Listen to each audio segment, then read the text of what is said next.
네, 좀 엽기적인 살인 행각이 드러났습니다. 20대 부부가 5년 전에 직장 후배를 살해한 뒤에 시신을 집안에 유기를 했던 그런 사건인데 이게 뭐 사실 이런 일이 있을 수가 있나 싶을 정도로 끔찍한 사건이더라고요. 참 아침에 이런 말씀을 드린다는 것이 참 가슴 아픈데요. 그러게요.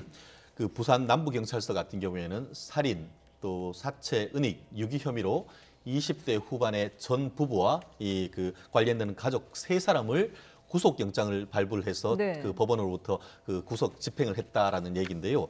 실질적으로 이 내용을 보면은 최근이 아니고 범행했던 자체는 2014년 12월 달에 있었다라고 하는 것 같습니다. 예. 실제로 이제 그 당시에 20대 초반의 부부가 이 여성인 이 처와 이 관계 그 친구 집에 같이 사는 과정이 있었었는데 그렇게 그 부부인 남편이 그와 같이 동거를 하고 있던 그 여성과 개인적인 관계를 가진 그런 부분이 좀 문제가 됐던 것 같습니다. 네네. 그런 관계에서 있다가 따로 이제 생활을 하게 됐었는데 그거에 격분한 이 전 부인이 이 그 여자인 친구에 가서 예. 무차별한 폭행을 했었고 그 다음 날 가보니까 사람이 죽어 있는 것을 발견했다고 합니다. 네. 결국 폭행치사가 일어나는 것인데 예. 그것을 신고하는 것이 아니고 그때 있던 남편 그리고 본인의 남동생을 데리고 와서 그 사체를 유기를 하고 결국 그렇게 해서 사체가 부패를 되니까 그거에 대한 어떤 나름대로의 여러 조치를 했었는데 세제를 붓기도 했다고 그렇습니다. 그러고요. 그렇게 예. 하면서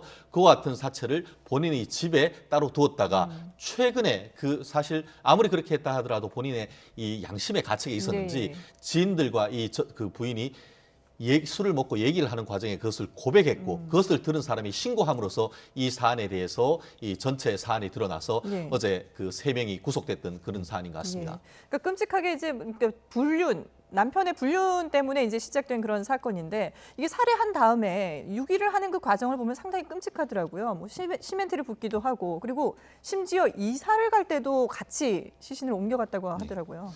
조금 이제 정정할 것은 실제로 지금 치정 때문에 살해했다고 하는 건 진술입니다.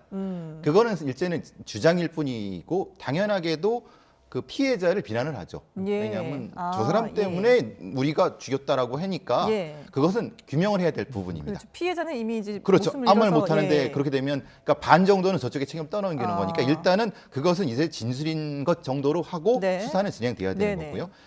이게 이제 포천의 고무통 살인 사건하고 똑같지 않습니까? 네. 그것을 아마 암시적으로 이제 뭐 어떻게 보면 보고하고 학습한 결과라고 보여지고요. 예. 실제로 이제 그 냄새가 나가지 않도록 네. 여러 가지 조치를 그 포천 고무통 살인 사건처럼 한 것 같습니다. 예. 그건 아무래도 이제 뭐 그런 인터넷이나 이런 데서 봤을 것 같고 네네. 특히 이제 우리가 매장이라든가 어떤 물속의 유지기 같은 걸 못하게 되면 사실은 이것은 계속 가지고 다닐 수밖에 없습니다. 왜냐하면 그것을 어느 다른 집에 놓을 수가 없지 않습니까? 그러니까 이 가지고 다니는 형태는 아마도 추후에 이제 뭐 처리할 방법을 찾는 것 같은데 예. 그런 부분점을 굉장히 대단히 계획적인 부분을 세운 것 같고요. 예.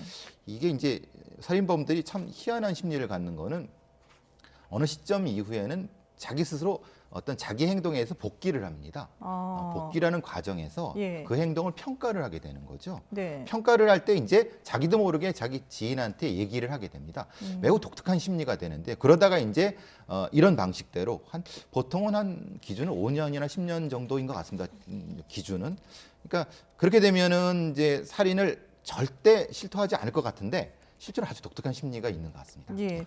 그러니까 술자리에서 그러니까 이미 이 부부는 이제 이혼을 한 상태고 술자리에서 다른 남성에게 이제 이걸 고백을 했다라는 얘기인데 글쎄요. 앞으로 그러면 이게 형은 어느 정도 처벌을 받게 되는 거예요? 살인죄 같은 경우에는 법정형 자체가 사형, 무기 또는 5년 이상의 유기징역입니다. 예. 그런데 이 사건 같은 경우에는 폭행해서 그 결과 사람이 죽였다. 그거는 본인이 어떤 살인의 의도가 없다라는 그런 취지로 얘기를 하는데 네네. 결국 그와 같은 사실이 맞는지 물론 이미 한 그 5년 가까이 지났기 때문에 그 사체 자체에 대한 부검이나 그 원인을 결과를 확인하기가 만만치는 않겠습니다만 네네. 본인들 주장대로 해서 그것이 폭행치사였는 것인지 아니면은 말씀하신 것처럼 살인의 의도를 가지고 사람을 살인했는지 그거는 법정에 굉장히 큰 차이가 납니다. 그렇기 예. 때문에 이 수사의 핵심은 아까 얘기한 것처럼 이렇게 사람을 죽인 동기가 무엇인지 그리고 과연 그것이 살인의 의사를 가지고 사람을 살해했는 것인지 아니면 단순한 싸움 과정에서 사람이 죽었는지 그분을 밝히는 것이 중요한데요. 예. 더불어서